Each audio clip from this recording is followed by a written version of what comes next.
ចៃលេងសើចអីបងប្អូនឆ្ងាញ់មែនណាបកាឆាជាមួយនឹងពងទាប្រៃខ្ញុំធ្វើតាមបែបវិធីធ្វើហ្នឹងគឺខ្ញុំឃើញចុងភៅជនជាតិចិនគេធ្វើខ្ញុំសាកធ្វើតាមប៉ុន្តែរសជាតិមានអីបងប្អូនឆ្ងាញ់ហើយវិធីបកបកាគេគឺគេយកអាចចេញមុនបន្ទាប់មកគឺគេបកទុកសបកនៅក្បាលនៅកតុយបន្ទាប់មកគឺយកទៅបំពង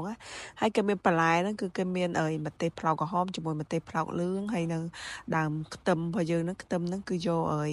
គល់ខ្ទឹមហ្នឹងយកទៅដាក់ឆាហើយនឹងស្លឹកខ្ទឹមនេះគឺយើងរោយពីក្រោយអញ្ចឹងបន្លែគឺគេមានប៉ុណ្ណឹងមុខនឹងឯងហើយបន្ទាប់មកគឺខ្ញុំមានពងទាប្រៃចំនួន5គ្រាប់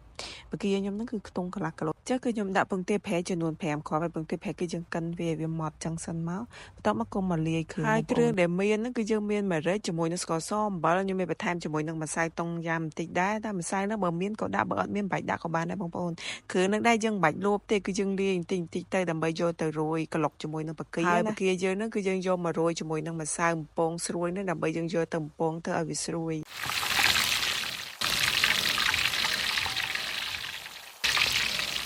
បន្ទាប់មកក៏ចាប់ផ្ដើមមកឆាជាមួយនឹងពងទាប្រៃយើងឆាជាមួយនឹងខ្លាញ់របស់យើងហ្នឹងឲ្យវាឡើងពពុះចេះសិនមកបន្ទាប់មកចាំយើងដាក់ខ្ទឹមចូលបំពងខ្ទឹមសជាមួយនឹងគល់ខ្ទឹមបំពងឲ្យឈ្ងុយហើយចាំចាក់បការបស់យើងហ្នឹងចូលក្លុកជាមួយនឹងពងទាប្រៃបន្ទាប់មកយើងរោយជាមួយនឹងអំបិលដែលយើងលាយមកញបងប្អូនរោយវាក្លុកឲ្យចូលគ្រឿងមកដាក់ជាមួយនឹងបន្លែជាមួយនឹងអីក្លុកវាឆាក្លុ